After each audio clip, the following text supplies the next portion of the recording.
Hi. I never thought I'd be sharing my personal life like this, but here I am, spilling it all. My name's Wayne. On the outside, I guess I'm what you'd call a successful guy, inherited my family's business, DMI Industrial, and worked my way up, trying to honor my dad's legacy and all that. My life looks polished, but right now, it's anything but. I've been married to Ah for a while now. She was my best friend first, back when I thought nothing could touch that friendship. We got together during a rough patch in both our lives, and honestly, it seemed like fate, or whatever you want to call it. But somewhere along the line, things shifted. Ah got distant, her warmth gone, leaving this almost chilly vibe in our home. I kept telling myself it was the pressures of her job or life's usual stressors. But the truth is, I think it's me. I've got ghosts I haven't let go of. Before Ah, there was Maria. And Maria, she was my first everything. Smart, bold, passionate about everything she touched. She had this fire, and she changed my life. But a car accident took her. One second she was here, the next she was gone, and nothing's felt right since. I thought I'd moved on, but I guess some things just stay with you, like an old wound you can't fully heal. Then last month, Maria's sister Laura reached out to me. Said she had something that belonged to Maria, something I needed to have. She handed me Maria's diary. I wasn't even sure if I wanted it, but the second I started reading, it was like Maria was right there, her words pulling me back to a time I'd buried. I felt like she was talking directly to me, telling me things I never knew she felt. At first, I thought it was all just in my head, you know? Grief coming back to haunt me, filling the empty spaces. But then I started seeing her, or something that looked like her. Maria's spirit would appear at random times, fleeting but unmistakable. And each time, she'd get a little stronger, her voice a little clearer. Then she dropped a bombshell. Ah was cheating on me. Said she could feel it, could see the signs I was blind to. So after Maria's warning, I started noticing every little thing I did. I'd catch her texting late at night, her phone angled away from me. Or she'd be out more often, saying it was work, but I started to wonder. I knew I was being paranoid, at least, that's what I told myself. But then one night, she got home late, looking all flushed, a different kind of energy around her. She said it was just a tough day, but I couldn't shake the feeling that something was off. I decided to follow her one evening. Yeah, I know it sounds crazy, but I needed proof, something to calm the storm Maria had stirred up. So when I said she was going to work late, I waited, then followed her car as she drove to this quiet little restaurant way out of town. I parked across the street and watched. I walked inside, and a few minutes later, a guy joined her, a guy I'd never seen before. They hugged. I don't think she saw me, but that hug, it hit like a punch in the gut. That night, I confronted her. She didn't even deny it. She just gave me this look like she was so done with pretending. Said I'd been distant for years, buried in my work, not giving her what she needed. The worst part? She didn't seem guilty, just cold. Like this whole thing was my fault. Her words tore me apart, but all I could hear was Maria's voice in the back of my mind, telling me, I told you so. After I stormed off, I went back to Maria's diary. I started seeing things differently, reading between the lines. It felt like Maria was trying to reach out, like she was guiding me somehow. And I could swear in those moments, I felt her beside me, watching, waiting for me to take action. The next day, Maria appeared again. This time she didn't just accuse Ah.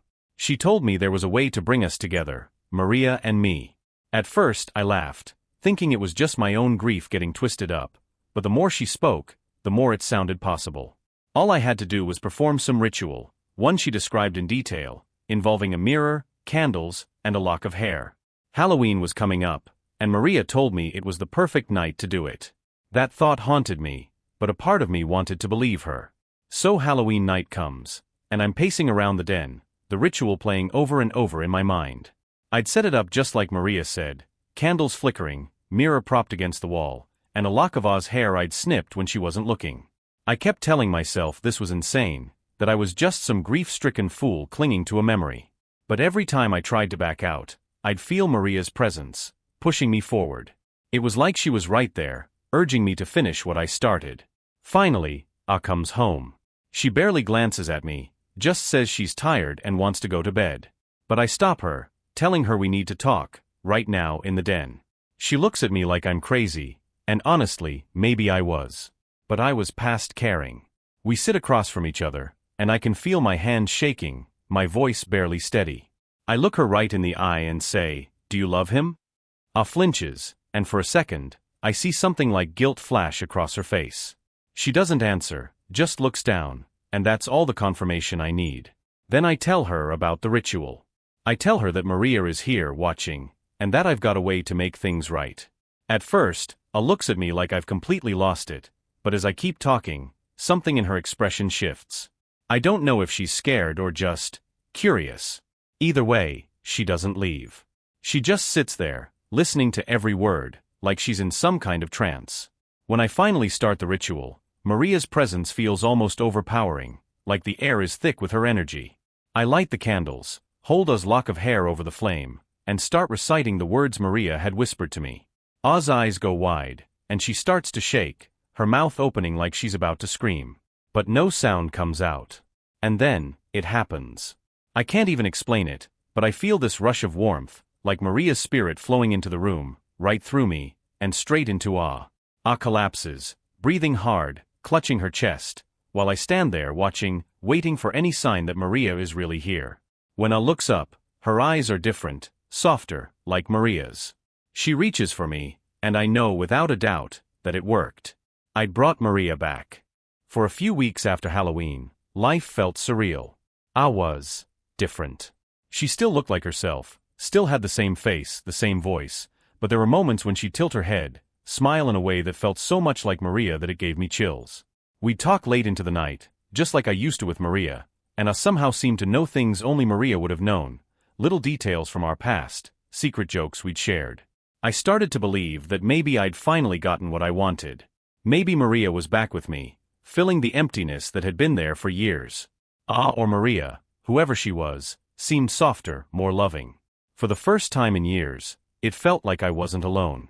But as days passed, things started to shift. I'd notice us staring off into space, her eyes clouded like she was seeing something far away. When I'd ask if she was okay, she'd shake it off, saying she was just tired or stressed. But the warmth started to fade. She became distant again, and sometimes, I'd catch her looking at me with something almost like anger or fear. It was like she was slipping away. One night, I confronted her, desperate to understand what was going on. I told her I knew Maria was in there, that she couldn't leave me, not after all this. A looked at me with this strange mix of pity and frustration, and then she told me something that hit me like a punch to the gut. "Wayne, Maria never really left," she said quietly. "She's been here all along, and I've felt her, seen her. But she's not here because she loves you. She's here because she wants revenge." I just stared, the words not sinking in at first. Revenge? For what? I asked, half laughing, because it sounded ridiculous. But A's expression didn't change. "She thinks I stole you from her," she said, her voice trembling. "She's been haunting me, Wayne. That's why I've been so distant. I've been trying to protect you from her." The room felt like it was closing in around me. Everything I thought I knew was turned upside down in a heartbeat. Maria hadn't been watching over me. She'd been watching us, waiting, and A had known all along. Hearing us say that Maria had been haunting her, protecting me, left me speechless. My mind reeled. All those moments I'd felt Maria close, thought she was back because of her love for me, it twisted into something darker. I didn't know what to believe anymore. I sat across from A, trying to process everything. "Why didn't you tell me?" I asked. My voice sounded strange, even to my own ears. "Why didn't you say anything if you knew Maria was here?" A hesitated, looking down at her hands. "Because I knew you'd do something drastic. And I didn't want to lose you," she said. "I thought I could handle it on my own. I thought if I just ignored her, maybe she'd leave. But she didn't, did she?" I shot back, frustration building. "Instead, you let her manipulate me into thinking you were the one keeping secrets." She didn't deny it. She just looked at me with those same sad eyes, like she knew how much she'd hurt me but didn't have the words to make it right. Then she took a deep breath and reached for something around her neck, hidden under her sweater. She pulled out a small necklace, a simple silver chain with a charm. "This," she said, holding it up, "was supposed to protect me from her. I went to a psychic months ago, trying to find some way to keep her away. But it only worked for a while. Maria, she's strong. Stronger than anything I ever expected. I felt the floor drop out from under me. All this time, I had been battling something alone, carrying the weight of a spirit that wanted to rip us apart. And I'd been so wrapped up in my own grief, in my memories of Maria, that I hadn't seen it. What now? I asked, my voice barely a whisper. What are we supposed to do? A looked at me, something like determination flickering in her eyes. We move forward, Wayne. We let her go. For good. She took my hand, placed the necklace in my palm, and closed my fingers around it. This isn't about her anymore. It's about us. For the first time, I felt like maybe we had a chance to break free of Maria's hold. I wanted to fight for us, and I felt a strange, almost painful gratitude for her strength. With the necklace clutched in my hand, and I sat there, both of us weighed down by what felt like a lifetime of secrets and regrets. But as heavy as it was, I felt something else in that moment, a sliver of hope, a way forward. The days that followed weren't easy. And I started talking more, really talking. She told me everything, how she'd sensed Maria's presence right after we got married, how it started with little things at first, like shadows in the corners of her eyes or whispers when she was alone in a room. But it got worse. Maria had grown stronger, her presence darker, angrier, until I couldn't sleep, couldn't think straight, always afraid Maria would somehow take me away from her. I couldn't believe what I had gone through, all to protect me. In return, I told her about my memories of Maria, how I had clung to them, let them haunt me. I admitted that even before all this started, I'd kept Maria alive in my mind, maybe too much. I had made her a part of my life that I could never really reach, and it hit me then how unfair that was to her. I had kept a part of myself locked away, all while expecting to give me everything she had. But we couldn't just talk about it and move on. Maria wasn't done with us. It was late one night, a couple of weeks later, when it happened. I was half asleep, feeling A's warmth beside me, when I felt the room turn ice cold. I opened my eyes and saw her, Maria, standing at the foot of the bed, looking as real as ever, her eyes fixed on me with this look I could only describe as desperate. "You promised me," she whispered, her voice filled with betrayal. "You said you'd never forget me." A stirred beside me, her eyes fluttering open. The second she saw Maria, she sat up, her face pale but calm. I could feel her hand gripping mine under the covers, squeezing tight. "Maria, this has to stop," I said, my voice barely steady. "We've moved on. We have to." Maria's face twisted, her eyes narrowing as she looked from me to Ah. "She took you from me," she spat, her voice like ice. "And you let her." Ah straightened up, meeting Maria's gaze head-on. "I didn't take anything, Maria. He was broken when we met. I helped him heal." For a second, Maria's face softened, her expression almost hurt. But just as quickly, it hardened again. "You can't erase me," she said. "I'm a part of him, and I always will be." And with that she vanished, leaving the room deathly quiet, and I staring into the dark where Maria had been. Neither of us said a word, but I knew then that this wasn't over. Maria wasn't going to let go without a fight. After that night, things escalated fast. Maria's presence was everywhere, small things, like a whisper echoing through an empty room, doors slamming shut out of nowhere, shadows moving in the corners. And every time, her message was the same: "I'm still here. You can't get rid of me." I tried to ignore it, tried to focus on repairing the damage I'd done by holding on to Maria for so long. But Maria's presence had become like a storm building around us, impossible to ignore. One evening, I was in my study, going over some work documents, when the room temperature dropped. I looked up, and there she was, standing by the window, her figure faint but unmistakable. She looked different this time, more human. Her eyes met mine, and I felt a wave of guilt crash over me. It wasn't just that I'd moved on, it was that I'd let her memory consume me, then tried to replace her with Ah. "You promised you'd love me forever," Maria whispered, her voice tinged with something between sadness and anger. "You said no one else would ever have you the way I did." "I thought I was keeping my promise," I said, feeling strange talking to a ghost, but I couldn't stop myself. "But Maria, you're gone. I loved you, and I lost you. I didn't know how to move on." Maria's face twisted into a bitter smile. "Then why did you let her in?" I didn't have an answer, not one that would make sense to her. I could only whisper, "Because I had to survive." She looked away, like my words had hurt her, but when she turned back, her face was cold again. "If you won't keep your promise, then I'll make sure you remember me. I'll be here watching forever." The lights flickered, and she was gone, leaving me alone, my heart pounding. But her words lingered, echoing in my mind like a threat. I knew then that Maria wasn't just haunting me, she was trying to tear down everything I had with Ah. That night, I told Ah everything. We stayed up late, sitting in the dim light of the den, holding each other as I confessed all the things I'd been too afraid to say. How I'd kept Maria's memory alive for so long, how I'd let her linger in every part of my life. And Ah listened, her eyes filled with a mix of hurt and understanding. Finally, she took a deep breath and said, "Wayne, I think we need help. Real help. This isn't just grief anymore. This is a spirit holding you captive." And as strange as it sounded, I knew she was right. The next day, I found someone, a medium, a woman named Evelyn, who specialized in helping people release spirits. I was skeptical, but I'd run out of options, out of ways to handle the haunting myself. We agreed to meet Evelyn at our house that evening. When Evelyn arrived, she was calm, almost unnervingly so. She looked around the house, taking in every corner like she could see things we couldn't. She finally turned to me and asked, "Are you ready to let her go?" Her question cut deeper than I expected. Letting go of Maria wasn't something I'd ever fully committed to, not really. But I looked over at Ah, who had stayed with me through all this, despite the emotional mess I dragged her into. For the first time, I realized that holding on to Maria wasn't just hurting me, it was tearing apart the life Ah and I were trying to build.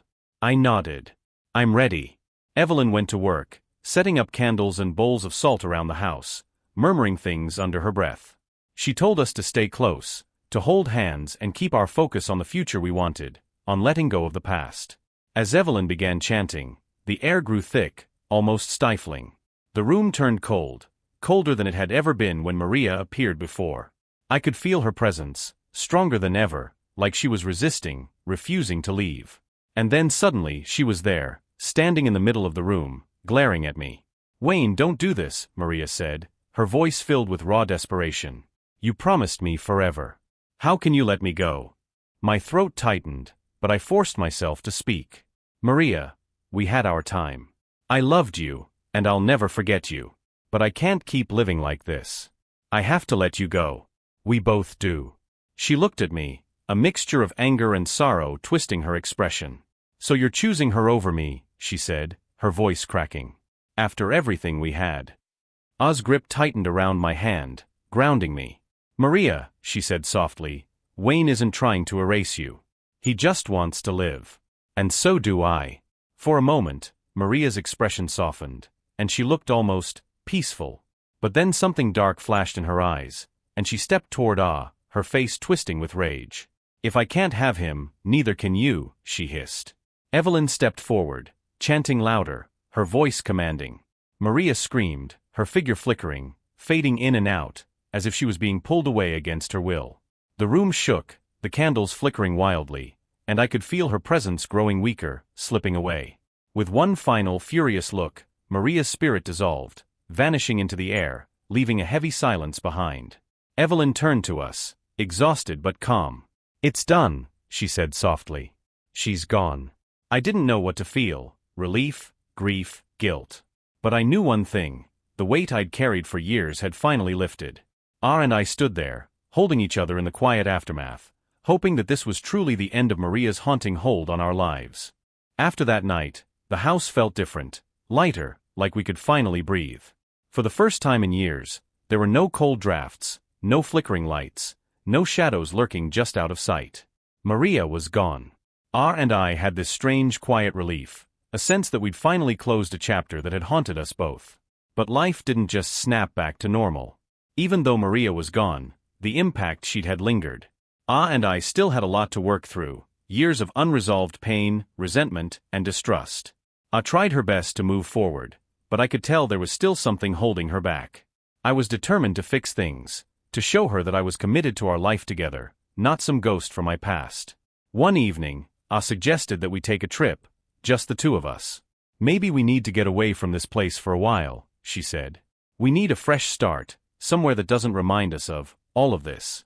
I agreed, seeing it as a chance to start over. We packed our bags and headed out to a small cabin in the mountains, far from the noise and stress of our everyday lives. It was peaceful, surrounded by thick woods and a calm lake, a place that felt untouched by everything that had happened. Those first few days were like a bomb, a chance to reconnect with each other without any distractions. We talked, laughed, and shared stories like we used to. It felt like we were finally getting back to the core of who we were, just two people trying to build a life together. For the first time in a long time, I felt a glimmer of hope. But on the third night, something changed. I woke up in the middle of the night, sensing someone in the room. At first, I thought it was just my mind playing tricks on me. But then I saw it, a faint shadow standing at the foot of the bed. My heart raced, and I sat up, feeling that old familiar chill. "Ah," I whispered, reaching for her, but she was still asleep beside me.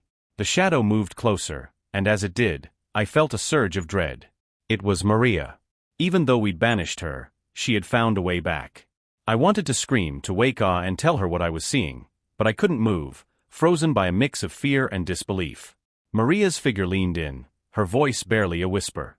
"Did you really think it would be that easy, Wayne?" she said, her tone dripping with bitterness. "You can't erase me. I'm a part of you." I closed my eyes, gripping Ah's hand as I willed Maria's image to disappear. When I opened them again, she was gone. The room was silent, the darkness pressing in around us. But I knew in my bones that this wasn't over. Maria's presence wasn't confined to our house. She'd followed us here, and no matter where we went, I had the sinking feeling she would keep haunting us until we found a way to truly let her go. The next morning, I was on edge. I didn't tell her what I'd seen, but I couldn't shake the feeling that Maria was still there, watching, waiting for the perfect moment to come back. I'd thought the ritual with Evelyn had put an end to everything. But now, it felt like Maria had only been lying in wait, growing stronger in the dark corners of my mind. I noticed my tension over breakfast. She set her coffee down and studied me with those sharp, knowing eyes. "Wayne, something's wrong. You can't keep it in anymore. Tell me what's going on." I hesitated, but there was no point hiding it. "I saw her," I said, my voice barely above a whisper. "Last night, Maria was here." Ah's face went pale, but she didn't look surprised. "Wayne, we have to face the reality of what this means. Maria's hold on you isn't just a haunting. It's more than that. It's inside you." Her words struck me, raw and undeniable. Maria wasn't just haunting our home or following us from place to place. She was part of me, a part of my grief, my guilt, everything I'd clung to for years. And until I was ready to face that, she would always be there, lurking in the shadows. Ah took a deep breath, her hands reaching across the table to hold mine. "We need to do one last thing," she said firmly. "Something final, something that will free you completely. You need to go back, to where it all started, to where you last saw her alive." The thought of going back to the place of Maria's accident, the bridge where she'd lost her life, sent a chill through me. I'd avoided it for years, unable to bring myself to stand on that spot and face what happened. But now, it seemed like the only way to put her spirit to rest once and for all. The following day, Ah and I made the drive back to the city, to the old bridge where Maria's car had crashed. Standing on that bridge, the memories hit me like a tidal wave. The last time I'd seen her, the way I'd felt when I'd heard the news, the weight of the years of grief and regret. Ah stood beside me, silent but strong, her presence grounding me. And for the first time, I let myself feel it all, everything I'd tried to bury. The guilt, the sorrow, the love I'd never fully let go of. I could almost feel Maria beside me, watching, her presence as real as the day she'd left. "I loved you, Maria," I whispered, my voice breaking. "But I can't keep holding on to you. I have to let you go. I need to move forward, with my life. I hope you can understand." There was a silence, deep and profound, that seemed to settle over the entire bridge. The air felt lighter, and a strange sense of peace washed over me. For the first time, it felt like Maria was truly gone, like she'd finally accepted that I was ready to move on. I squeezed my hand, and together, we stood there for a while, watching the river flow beneath us. It felt like a new beginning, like we were finally free of the past and ready to step into a life where Maria's memory could rest, leaving us to live fully in the present. After that day at the bridge, life settled into a strange calm. For the first time in years, I didn't feel Maria's presence lurking. Ah and I went back to our routines, slowly rebuilding the trust and warmth we'd lost along the way. It wasn't easy, there were still shadows to work through, but things felt possible. We were starting to believe in our future again. A few weeks later, I had news that would change everything. It was a quiet Sunday morning, and we were sitting in the kitchen, sipping coffee. Seemed restless, glancing at me like she had something on her mind. Finally, she put down her mug and looked straight at me, her eyes filled with something I couldn't quite read. "Wayne," she said softly, "there's something I need to tell you." I braced myself, feeling a flicker of anxiety, but nothing could have prepared me for what she said next. "I'm pregnant." The words hung in the air, and for a moment, I couldn't breathe. A rush of emotions hit me, shock, disbelief, and then a wave of joy that I hadn't felt in years. I was going to be a father. This wasn't just a fresh start for R and me, it was a new beginning for a family we hadn't dared to hope for. A's face softened as she watched me take it in, a small, cautious smile on her lips. "I know it's a lot to process, especially after everything we've been through. But I want you to know, this is real. It's ours." I reached across the table, taking her hands in mine, and for the first time in a long time, I felt a surge of hope, a real, tangible hope that everything we'd fought for was leading us here to this moment. "I'm ready," I said, my voice steady. "I'm ready to leave the past behind and build a life with you. A real life." The next few months were a whirlwind. And I dove into preparing for the baby, transforming our home into a place that finally felt like ours, free from the weight of Maria's ghost. We painted the nursery, filled it with soft blues and greens, and began imagining a future where we could fully move forward together, as a family. The arrival of our child wasn't just a blessing, it felt like a promise of a future untouched by the shadows of the past. And for the first time in years, I felt truly free, ready to embrace a life where love wasn't haunted but filled with a new lasting warmth. As the months passed, and I settled into a rhythm, getting ready to welcome the baby. Our days were filled with preparations, doctor's appointments, baby books, endless trips to pick out cribs and blankets.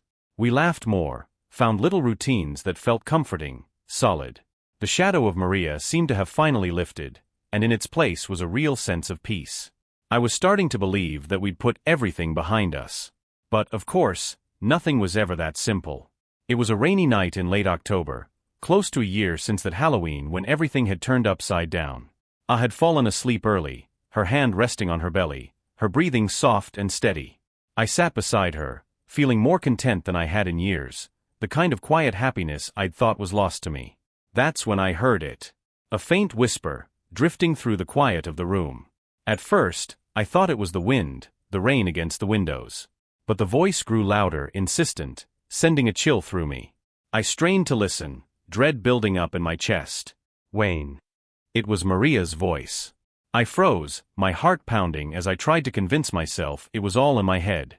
We'd gone to the bridge, I'd said my goodbyes, we'd done everything we could to release her.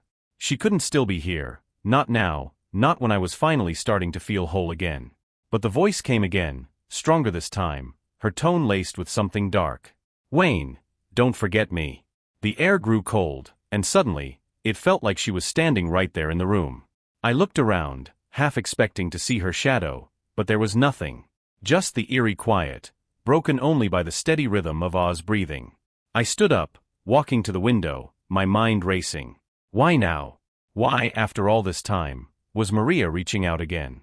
I looked out into the rainy darkness, wondering if this was some last piece of her, some lingering fragment that hadn't moved on. Or maybe it was something deeper, something I'd missed, some part of my own guilt that still hadn't let her go. But one thing was clear, I couldn't let her take hold of my life again, not now, not with A and the baby. I took a deep breath, willing myself to stay calm, to stay grounded in the life I had now. "Maria," I whispered into the quiet, "I have to let you go. For good." The chill faded, and the room felt warm again, normal. I turned back to A, who was still asleep, blissfully unaware of the moment that had just passed. I slipped back into bed beside her, pulling her close, telling myself that this was where I belonged. And this time, I was determined to keep it that way. In the days that followed, I couldn't shake the feeling that Maria's final whisper was a warning, or maybe a test. It was like she was asking if I'd really moved on, or if some part of me was still holding on to her memory. But every time I looked at A, at the life we were building, I knew where my heart truly lay. As we got closer to the baby's due date, A seemed to bloom, her eyes brighter, her laughter more frequent. It was like we'd finally reached a place where we could just be, no secrets, no shadows. And for the first time, I allowed myself to feel real joy at the thought of fatherhood, of sharing this journey with her. Then one late November evening, we hosted a small gathering, a few friends, family, nothing big, just something to celebrate the new chapter that was about to begin. Ah glowed with happiness, laughing with her friends, sharing stories about her pregnancy. I watched her, marveling at how far we'd come.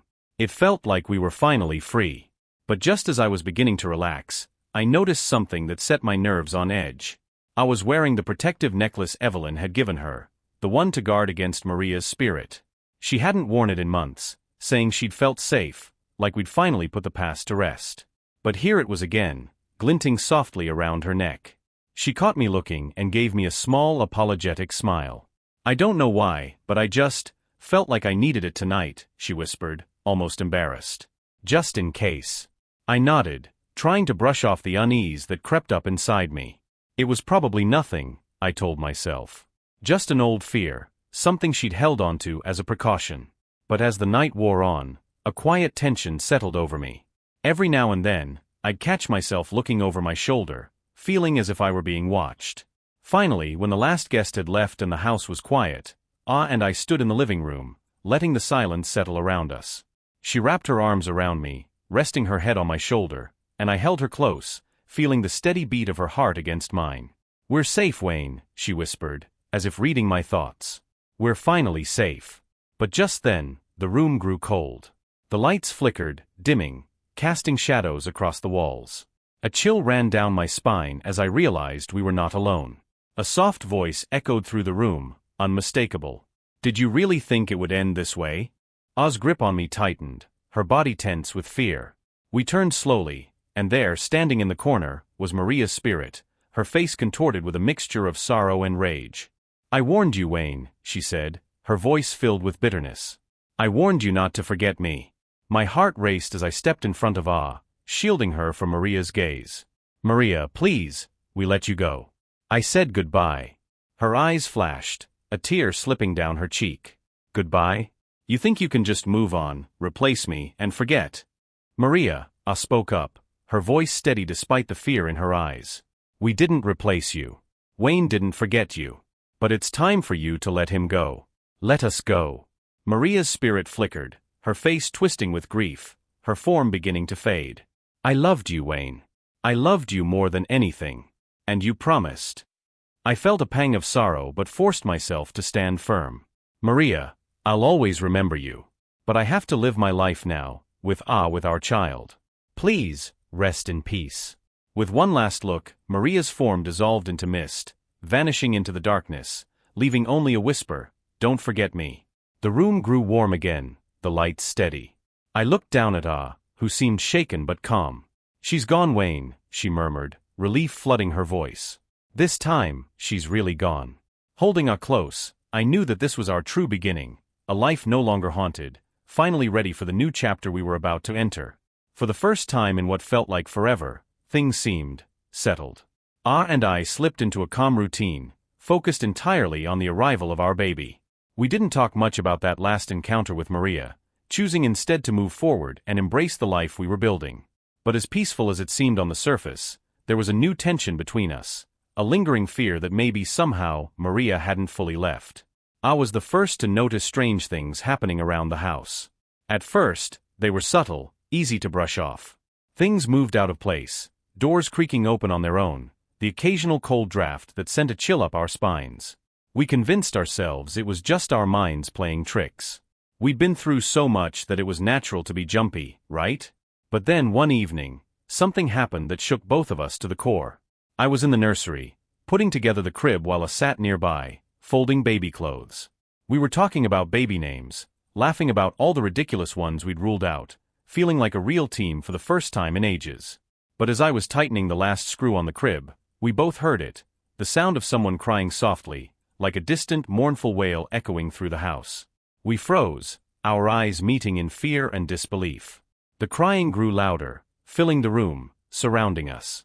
I stood up, my heart pounding, and called out, "Who's there?"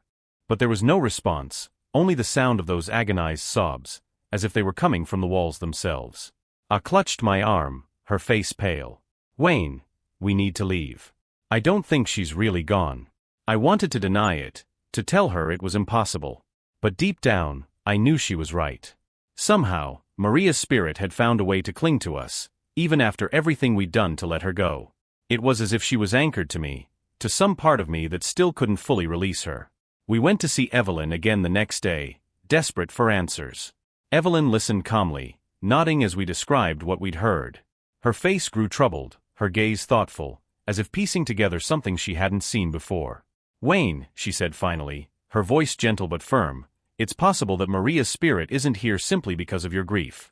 Spirits don't linger unless there's something unresolved, something keeping them tied to this world. I think Maria wants something from you, something specific that you haven't given her yet." Her words hit me hard. I thought back to all the years I'd kept Maria's memory alive, the way I'd held onto her like a lifeline after her death. I'd built my life around her absence, letting her shadow guide every decision, every step I took. Maybe that was why she hadn't let go, because in a way, I hadn't either. "What does she want?" I asked, feeling a sense of dread creeping up my spine. Evelyn looked thoughtful for a moment, then gave a small nod. "Maria might be seeking closure, a kind of acknowledgement of her place in your life.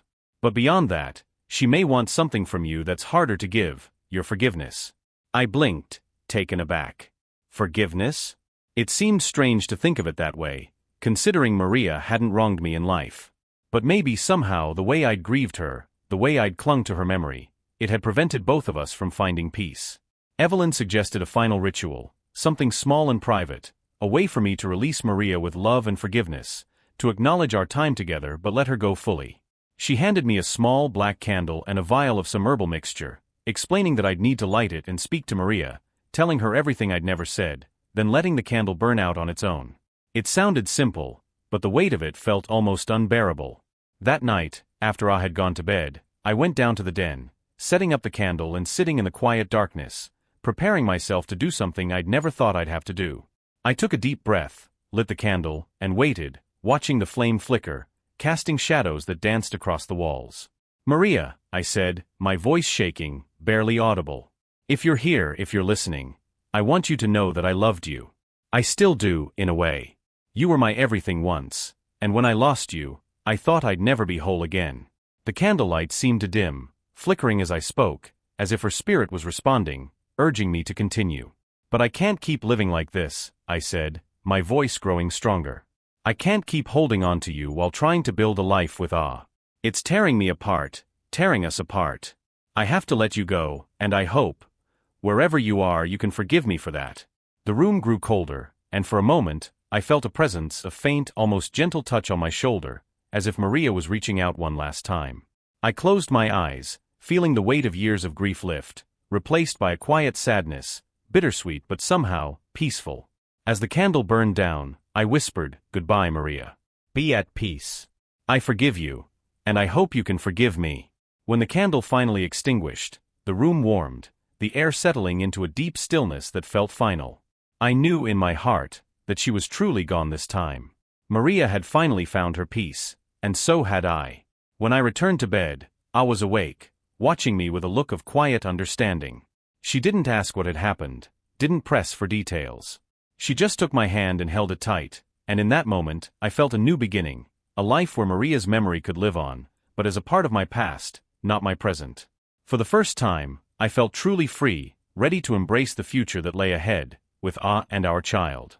And as we lay there in the quiet, hand in hand, I knew that whatever came next, we would face it together, unburdened by the shadows that had once held us captive.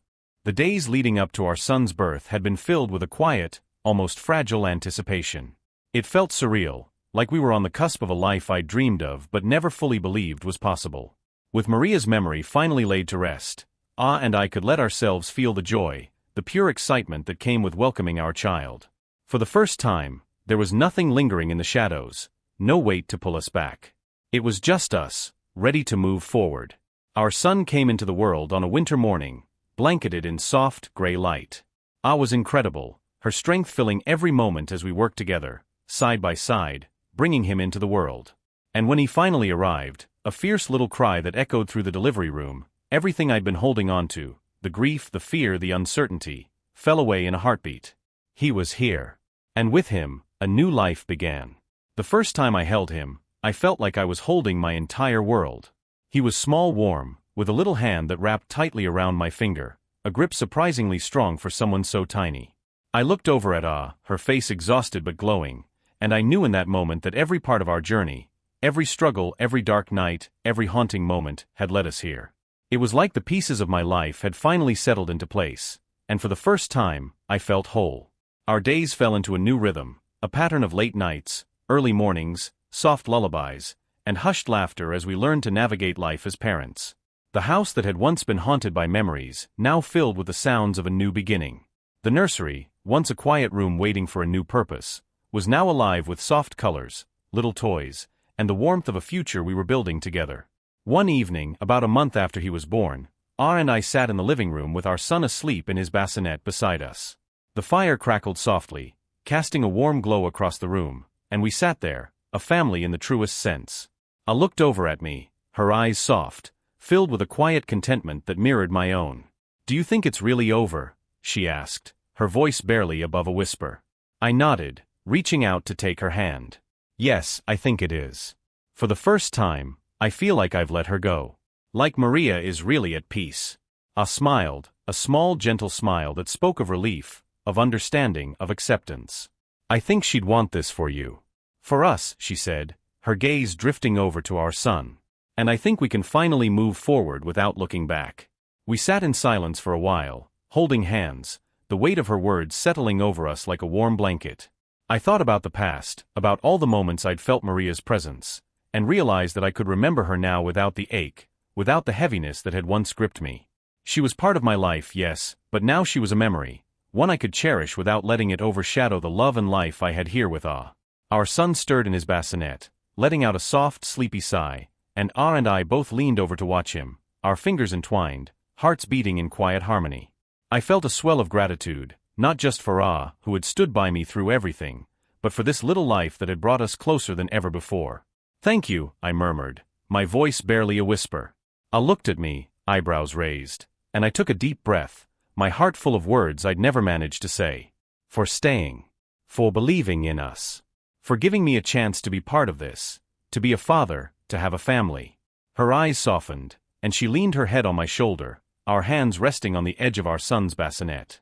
"We found our way through, didn't we?" she whispered, her voice filled with warmth and wonder. I nodded, feeling the truth of it settle over me. "Yes.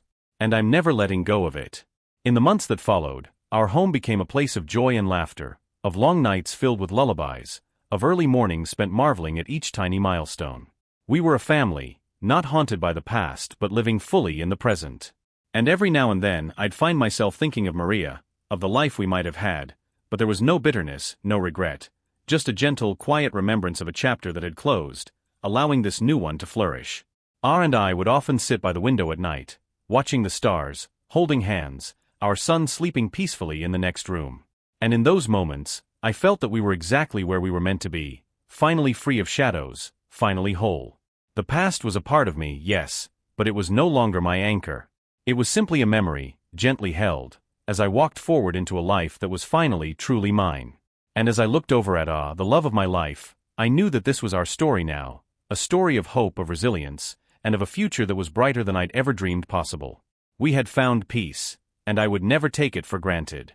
This was the life I'd fought for, the life I'd let go of the past to embrace. And as long as I had Ah and our son by my side, I knew I'd never need anything more. Bye.